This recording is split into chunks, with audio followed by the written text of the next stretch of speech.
There's a lot happening with New Jersey's child welfare system. We want to help you make sense of it and share our story. This is DCF on the Air. This is DCF on the Air, and I'm Jason Bukowski. October is Domestic Violence Awareness Month, and through DCF's Division on Women, we're supporting survivors of domestic violence not just in October, but throughout the year. But October gives us a special opportunity to raise awareness around some of the work that we do in order to provide that support, emotional support, support in housing, material needs, healing, all of that. Today, we're going to be talking about an aspect of what that support looks like, and a really great opportunity to get the word out through a documentary focused on our work, engaging men and boys as allies in the work to prevent domestic violence. So I'm going to turn it over to my guests to introduce themselves, and then we'll get started with the conversation. Go ahead, Anna. Hi, I'm Anna Martinez. I'm the Assistant Commissioner for the Division on Women here at the Department of Children and Families. Hello, my name is Byron Hurt. I'm a documentary filmmaker. I'm the director of Men of Courage. I'm also a gender violence prevention educator. Hello, my name is Wil DuBose. I'm the prevention director at the New Jersey Coalition to End Domestic Violence. Welcome all to DCF on the Air. So my first question is for Wil. I'm wondering if you can give me a little bit of background on how this documentary came to be. The documentary, of course, is Men of Courage, and it was directed by Byron. But if you can give us a little background on the documentary project, how did it come to be, and what are you hoping to achieve through the documentary? So the project really came out of a conversation that Danielle Scott and Ariana Cohen and I had about highlighting the work. We knew that there were tremendous opportunities to create conversations that had been had for a long period of time, and the men who were in the documentary were doing such amazing work within the communities. We felt the need to capture it. Really cool story that I had met Byron at a previous occasion at the Attorney General's symposium, and we had stayed in contact periodically from time to time. And then when the opportunity to create the documentary came about, he was the first person I reached out to, and which I thought was very important because this work is very niche, and so in order for it to really have the story told correctly, you need someone who is a major voice in the work, and so I thought Byron would be the perfect fit for this project. Great. Byron, this next question's for you. I imagine working with a DV advocacy organization like the Coalition to End Domestic Violence and a state agency like the Division on Women, it's probably a little bit different than your typical film shoot. I'm wondering if you can talk a little bit about your experiences working in that space. I know that you had some background already kind of working in that realm, but really the collaboration between all the different parties involved. Yeah, well, it was a very different experience working with a funder for a domestic violence prevention organization, as opposed to working with a traditional documentary film organization or funder. So that was an adjustment that I had to make. But to be really honest with you, it really, I guess the biggest part was just maybe helping Wil and people from NJEDV to just sort of understand the process of making a film, right? And maybe even some of the costs and, why certain line items are needed or important or relevant. So I think that was probably the biggest shift or transition for me. But in terms of the subject matter, though, it was right up my alley because I began my work working for a program called the Mentors in Violence Prevention Program, which is a very, very similar project. I'm a former student athlete, and so my job going all the way back to the 1990s was to travel around the country and educate boys and men about how we as men can be a positive sort of, or we can play a positive role in changing or ending all forms of men's violence against women. So that part was the easy part for me, right? The more difficult part was just communicating with Wil and Wil's team about how we actually get it done. Sure. Yeah. And I think that part of that challenge. And, it's not typically, I'm an advocate for using storytelling to get across, important policy information, really engage people as an audience so that they're engaged as advocates, so that they, come along this journey with us. Mm-hmm. And I don't know that a lot of public agencies are thinking about documentary as that form of storytelling. So I think it's a little bit different for. I know for us, we've actually done, this is our second documentary that we've done during this administration, but it is a different sort of mindset of how do you tell the story, how do you engage the audience, how do you bring them along this journey of advocacy. I'm wondering if you can talk a little bit about, and I guess this is for everybody, how can this sort of how can documentary really contribute to a robust conversation around public policy? Well, for me, it's all about story, right? I think people connect to story, and in this case, men connect to story.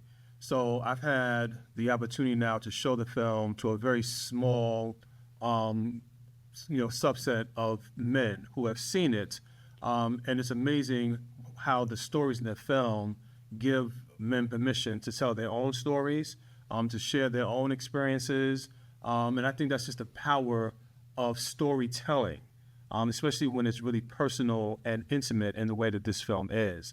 So going back to your earlier question, one of my biggest goals with this project was to not make this feel like an advocacy film, but just more like a narrative film that has a beginning, middle, and end, and it feels very organic and authentic. Yeah, and I guess it kind of unlocks that conversations that people can, find those pieces that they can relate to and be engaged in that way. Mm. And if I may, I just want to make mention also too that, being in an administrative capacity, in my role, there's an aspect of administrative where I have to do reporting and collect numbers and data and so on and so forth. The documentary really gives life to those numbers, right? It really gives voice to things that you won't find in those numbers. Testimonials about the impact of what the work is doing in communities and how it's affecting lives and what that looks like in a very organic way. And also, for me, I must say, it really highlights the relationship between what a relationship could look like between a funder and a subgrantee as well, too. I'm very grateful for the relationship that I have with the DOW staff and the way that they've been supportive as to really wanting to make sure that the work is been highlighted and the voices of the men have been elevated to really bring attention to the need to have more men engaged in this work. And this next question is, and I think Wil kind of talked about the need to have men engaged in this work, but I'm wondering, why is it so important to have men as allies in the quest to end domestic violence and or prevent domestic violence from happening? Sure. I think that, historically, domestic violence has been treated as a woman's issue. And really going back to the beginning of the domestic violence movement, if you will, was women at the helm, right, who were literally providing emergency shelter for survivors in their own houses. But I think it's so important to have men very integrally involved because this is our collective social responsibility, right? And, not only are men also victims, we know that that's true. And while the majority of victims are women, we know that men have a huge influence on other men. And while the vast majority of men are not perpetrators of domestic violence, the vast majority of men are not, right? But the vast majority of perpetrators of domestic violence are men, right? So, and men, we know from the research shows us that men have the most powerful influence on other men and on boys, right? So if men and boys can model, right, that respect for women and girls, that has really has the ability to have a profound impact on communities at large. Sure. And I think that point around collective responsibility is so important, but it also, and I think you touched on this, it allows us to have more nuanced conversations around domestic violence that maybe we hadn't historically had. So I think it's around, speaking out about domestic violence and against domestic violence, but also giving people permission to share their stories or their experiences. When we think about survivors of domestic violence, it's the person that was directly affected, but also the children that are in the home that witnessed that. They're survivors of domestic violence. Thinking about men as victims, it's not a narrative that comes out a whole lot, but it does happen, and giving men the permission to share their stories, or LGBT, that's another component of it.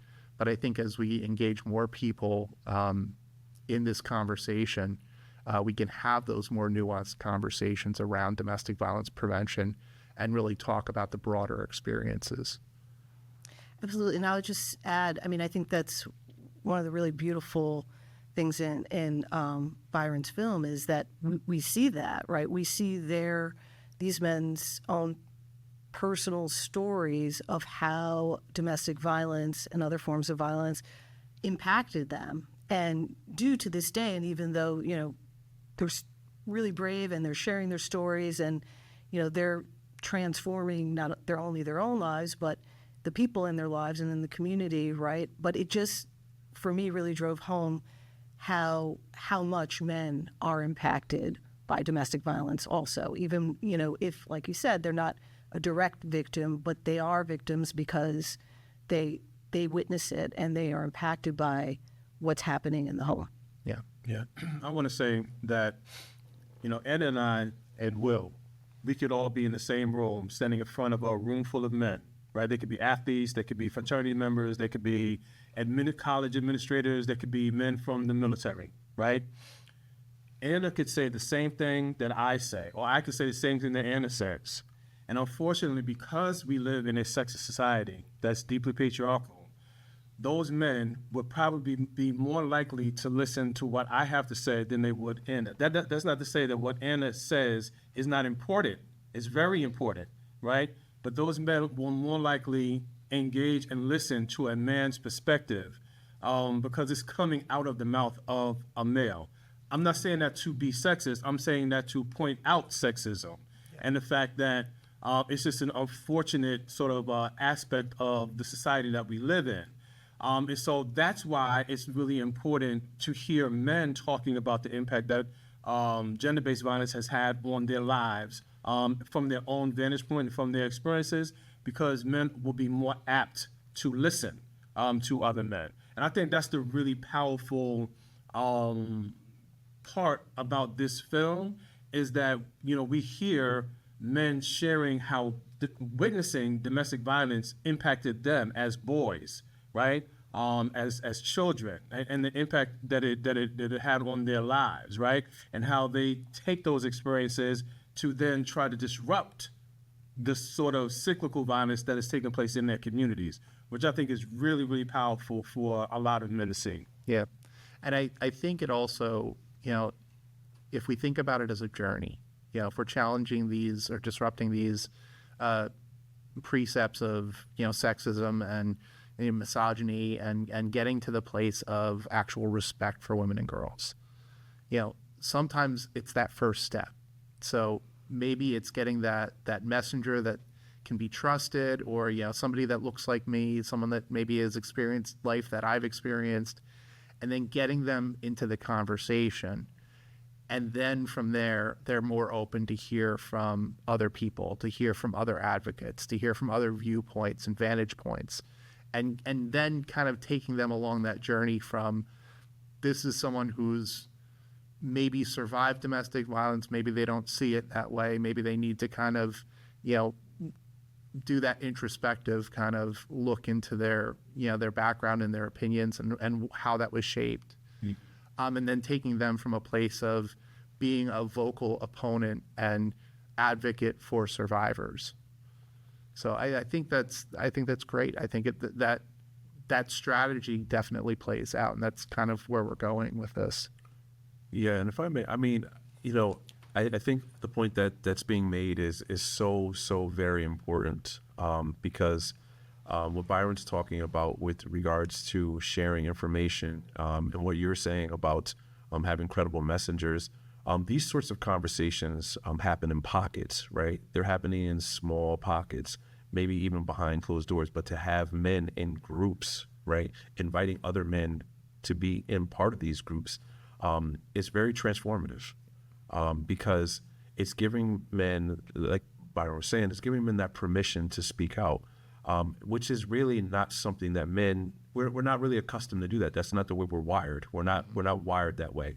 We're wired to really kind of isolate our emotions and feelings. There's only, usually, men will tell you there's only two ways that I feel, either happy or mad, and it's either one of those things. And now we're giving permission and we're giving language to men to be able to talk about the scope of emotions and the different things they're feeling, and then also to be able to unpack some of that trauma that they're walking around with. A lot of men don't even understand what the word trauma is, and so we feel like this film is going to really give voice to a lot of taboo topics, if you will, that men would say within our own gender, is that, these are just things you just don't talk about, those things, right? Where you need to man up and just kind of get over it. And we're saying, no, this has affected us. But we don't want it to affect us because we want to break those generational curses.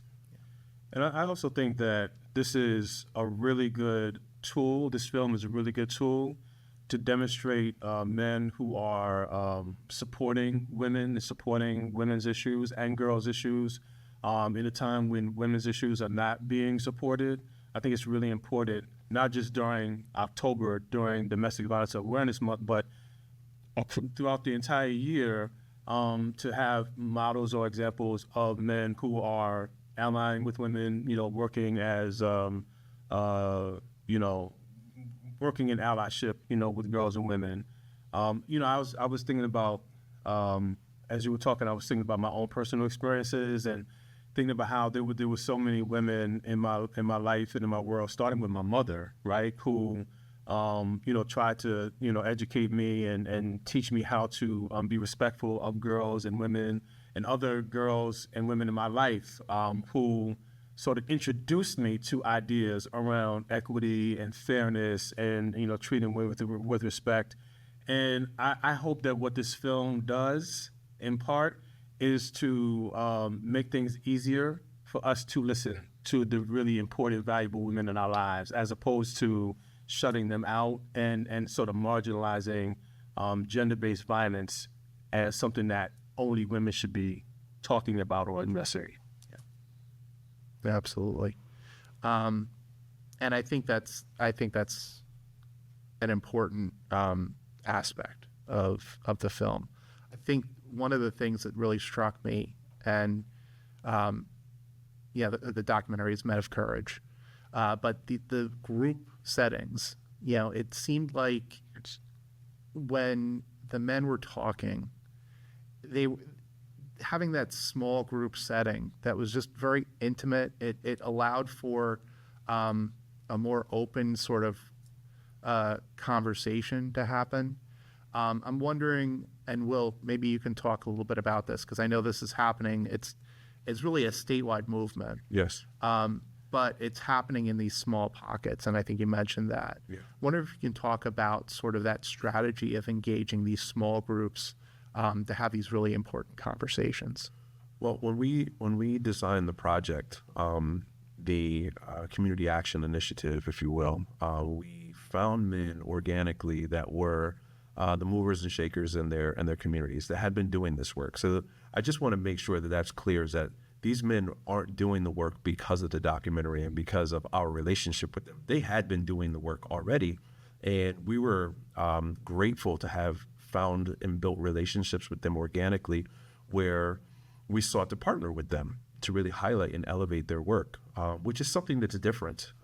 Really, it's really a different concept. Usually, organizations show up in force and they do things that way, but we wanted to really hear from the voice of the community and really allow the community to drive the work. And so with those men, we very intentionally, gave them specific topics to address, right? So we have a Black men's group. We have a Latinx group. There is a faith-based or interfaith group. There is a coaches/athletic group, and then there is a fatherhood group.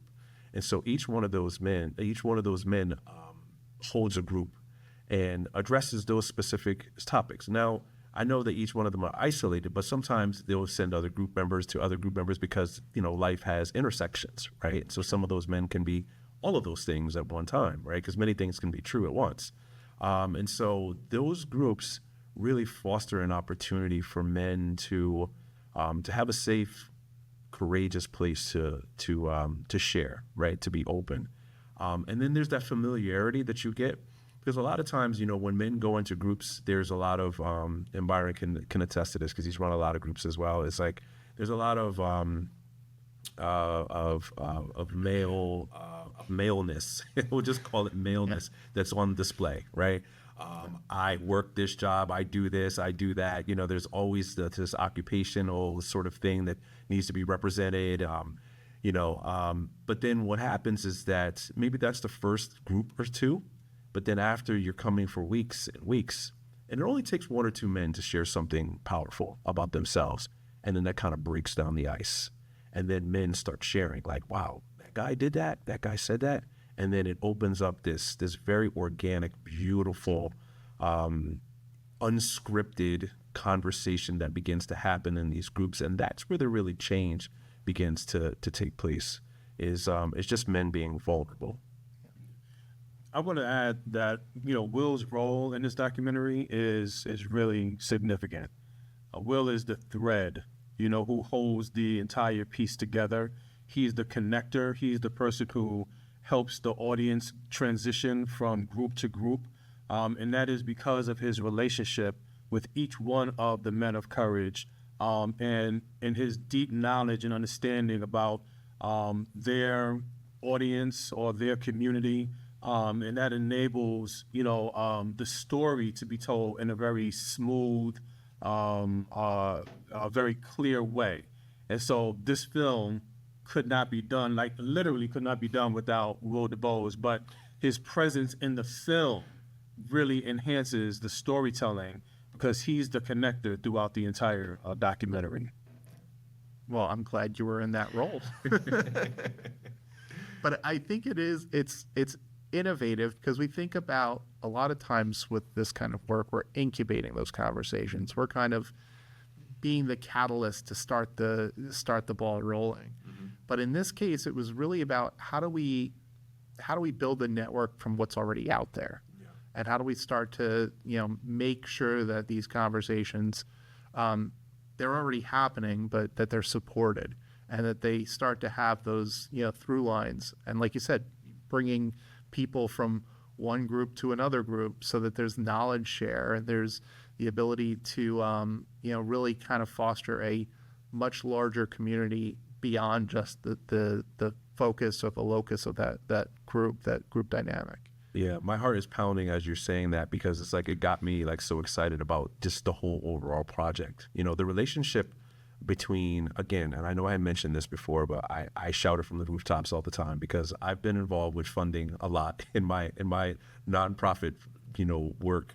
And usually it's not really this intimate, right? So I've had very intimate connections with the DOW staff that have been very supportive of it. And the beauty of why I'm saying that it makes me so excited is because when this work has started, when Danielle Scott and Francis Blanco actually started doing listening sessions around the state, and what they were doing is they were fielding responses from the community to find out what the community needed, right? And so they would go into these pockets of different communities and they would collect information. And so it's like, this is the beauty of this whole project is that the voices of the community really led this to this place to to bring this work to really where it's at.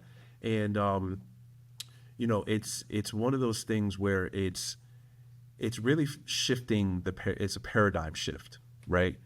As I mentioned before, usually organizations or funders show up in force in communities and not really asking the communities what they need, right?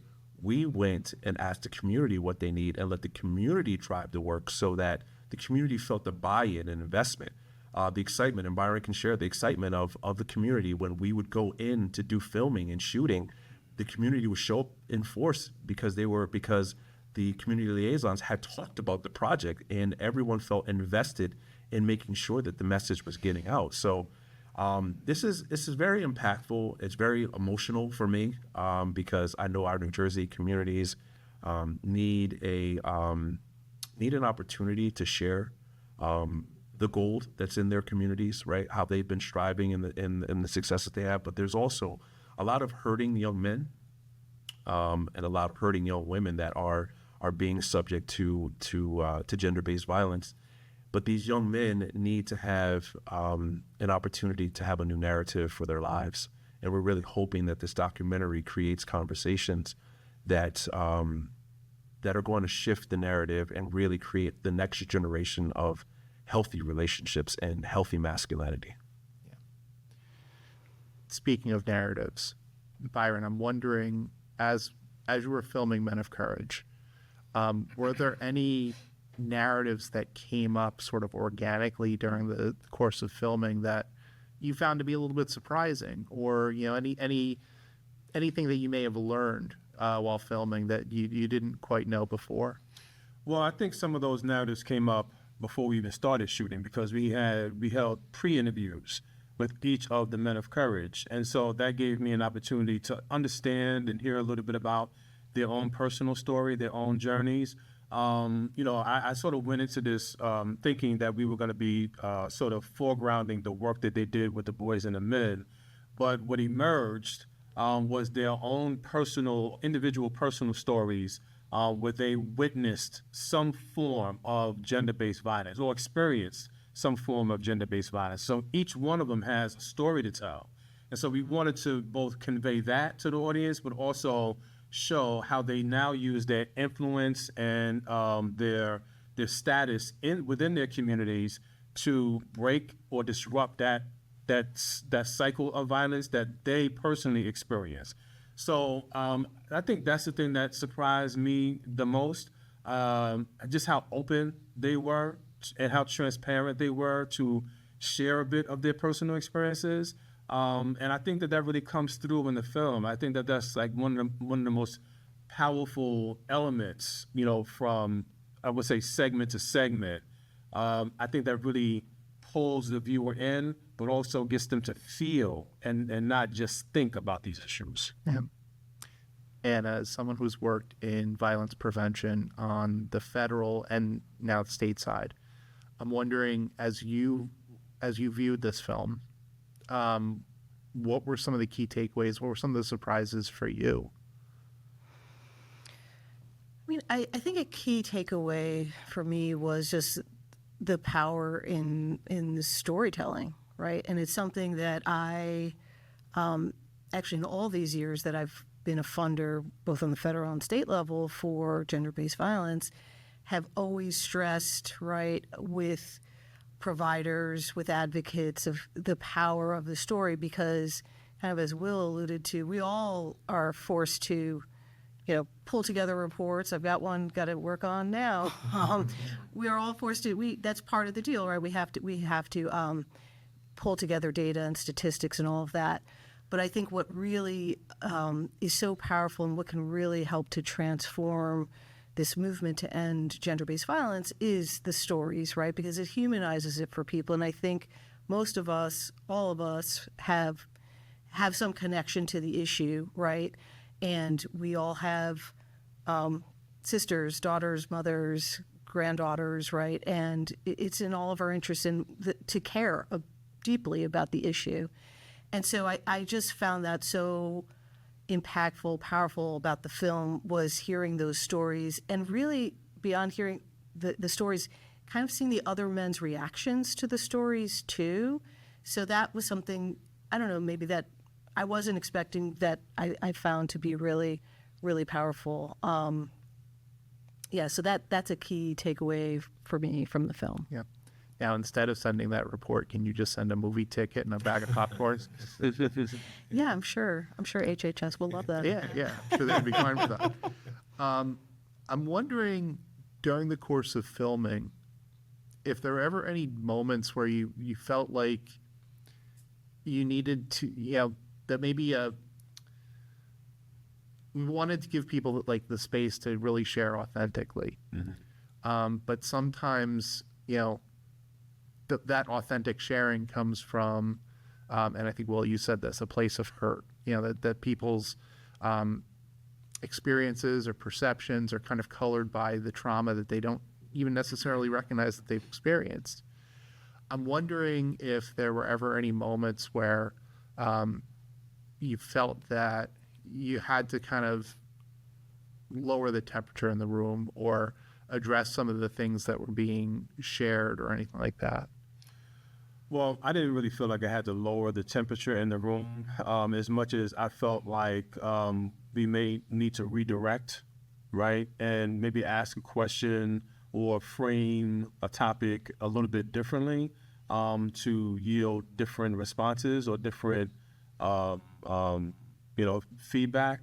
And I think that was why it was really, really important to have Will in many of the spaces that we were in, because Will knows each one of the men of courage. Will has been a part of many of these conversations already before any cameras even entered the room. And so Will's role and Will's presence, he's almost kind of like a, I don't want to say pseudo facilitator, but he's sort of like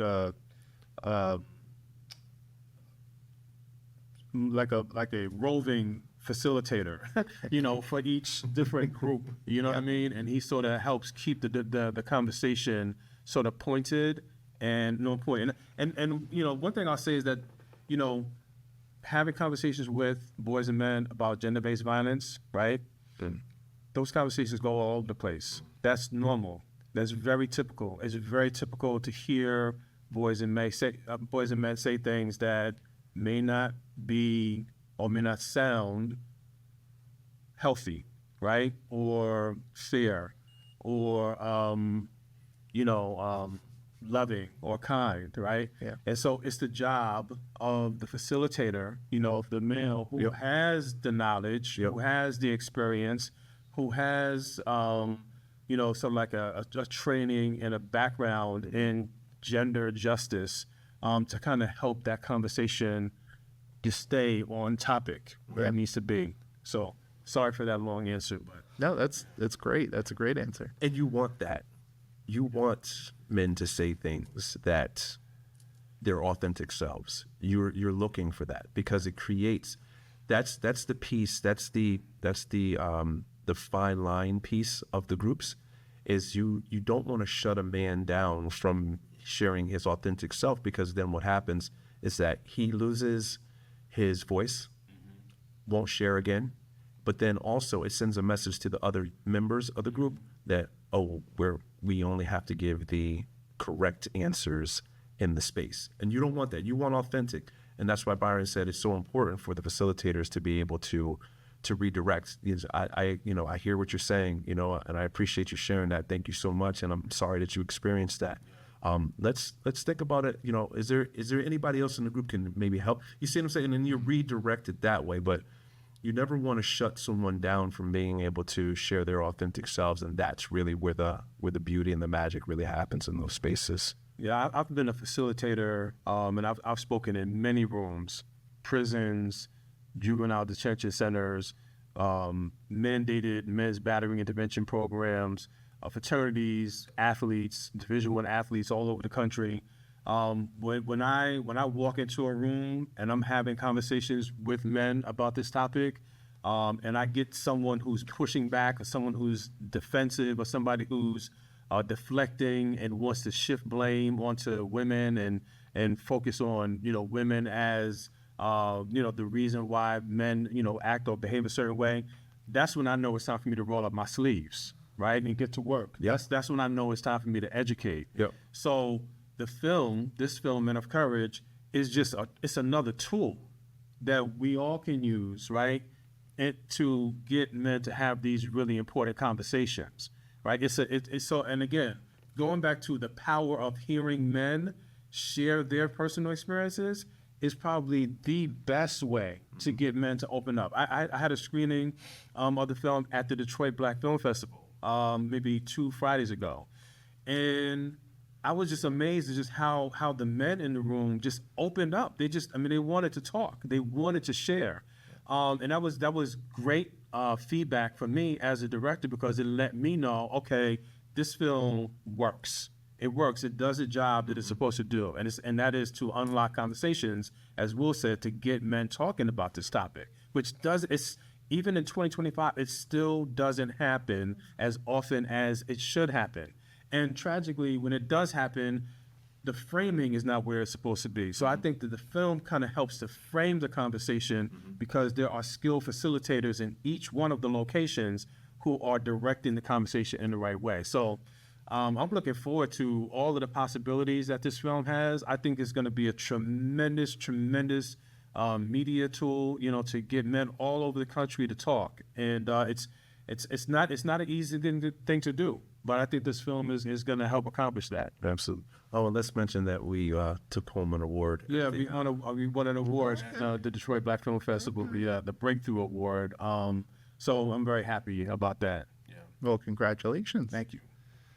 So it's actually 2 award-winning documentaries that we've put out through this department. I just want to put that out there. We've had 2 now, but it's great to hear, and it's very deserving of those awards. I'm wondering, you mentioned that this can be a great tool, and you mentioned, of course, the Detroit Black Film Festival. What's next for Men of Courage? How are we utilizing this tool? I know film festivals are great, but how else are we using the tool? How are we getting the conversation in communities? So we envision a wide array of conversations happening at universities and high schools with athletic groups. We envision virtual conversations as well too. There's a discussion guide that will come along with this to help provide some structure to the conversations. Byron and I, again, have had many conversations. We've been in this work a long time, and we know that conversations without guidance can go in very, very left. Yeah. We want to make sure that our form of media is being used as an asset to create, help, not create any sort of harm. And so we want to provide a media guide, or a discussion guide that'll go along with it. And then, sky's the limit, really, honestly, from there. We're believing, right, that the premiere and then the New Jersey premiere, which will happen on the 19th of this month, in Plainfield, at the Queen City Film Festival, will be our New Jersey premiere, and that will create some, a firestorm. But then we'll also have a virtual premiere, which will take place 2 days later on the 21st at 7:00 on the platform Gather, and that will give us a national buzz. We have a lot of connections and relationships that have been built around the country. We've been talking about this work for some time now and celebrating it, and so folks have been waiting for the documentary to be released. And we just know that because of what some of the things that Byron said, and let me just backtrack really, really quickly. He paid me some homage for my role in the project, but this project could not have been done without Byron. Byron's insight and wisdom as a storyteller, is an unapologetic storyteller. That's what I love about him. He's not afraid to tell the truth about things, but also his wisdom in the work really has taken the project to really where it needed to be. And so we're hoping, with all of the connections that he has, connections I have, connections that DOW has, that we're going to be able to cast a wide net for a wide array of opportunities. So we envision a lot of traveling to different places to have panel discussions, but we really hope, really honestly, at the crux of it, it's not so much about notoriety. It really honestly is not. It's not about that. We're not in it for that. We're in it for the work, right? We want to change narratives. We want young men and boys to grow up to be respectful of young women and girls. And we want to change that. And so we're hoping that we're going to be able to get into a lot of spaces to have conversations, and that this will open doors for us. Yeah. I want to show this film in churches. I want to show the film in prisons. If we can have it shown in prisons. I want to show it to my fraternity brothers at fraternity meetings, or other spaces where men gather, barbershops. I mean, I think the sky is the limit in terms of where we can use this film in areas and communities where it can really make an impact. Yeah. Anna, how about, I know we're talking about nationally and really kind of more having these community-based conversations.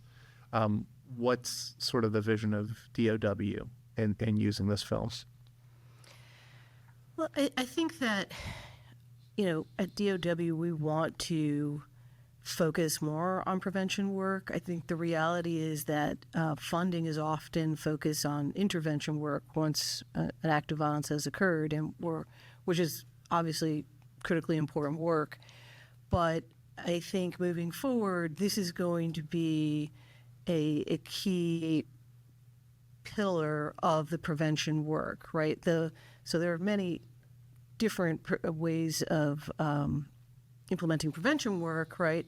But I think the engaging boys and men is a place that we really want to invest a lot of our time and energy and funding to promote, because we see, and there's a lot that we don't know, or certainly that, I don't know, right? As life is really changing, right? With social media and how young people connect. It's not the 80s anymore. It's just different, right?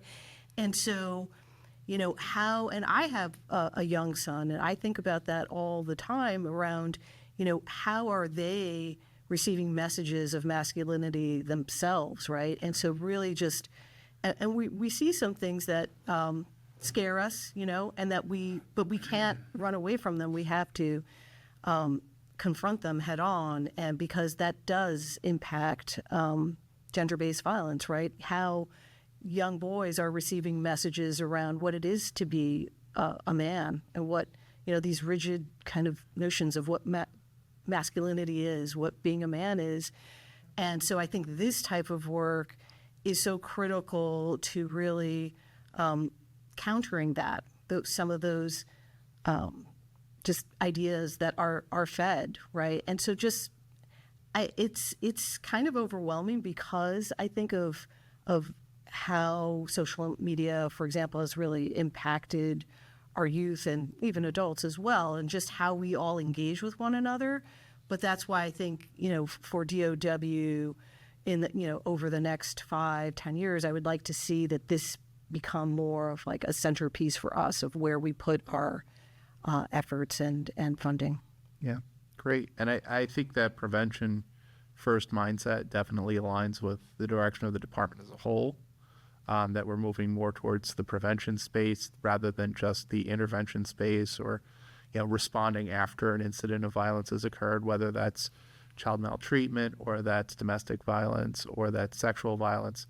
It's really about how do we create more of a dialogue, create more of a conversation ahead of time so that there's better understanding. One thing that I think we were talking about and kind of struck me, that it's not enough to challenge the toxic statements. It's not enough to challenge the toxic ideas, but it's about empowering men to challenge those beliefs or ideas within themselves, and recognizing and being introspective and understanding where all that comes from. And I think that's something that Men of Courage does so beautifully. Absolutely. Absolutely. So thank you so much for being on the podcast today. Thank you for sharing this amazing story, Men of Courage, the documentary. It's premiering October 19th at the Queen City Film Festival in Plainfield. Yes. Check it out if you can. If you can't get to the Queen City Film Festival, there will be other opportunities, because the story needs to be told. So thank you again for being a part of today's podcast. Thank you. Thank you. Next month, we're going to be talking about kinship. When I say that word, that conjures up a lot of different images in the child welfare space. We're going to be talking to three individuals that represent three separate programs at the department about what kinship means to each of those programs and how we can support that as a practice in child welfare to really advance sort of a different idea of how we can support families. But whether we're advancing a conversation around changing the dynamic around families when an out-of-home placement is needed, or advancing a conversation around changing the dynamic of how men relate to women and really, gain that respectful relationship with women. It's all a part of what we're doing here at DCF on the Air. So thank you so much for tuning in. On behalf of my producers and the Office of Communications and Public Affairs at the Department of Children and Families, this is Jason Bukowski signing off, and tune in next month for more DCF on the Air.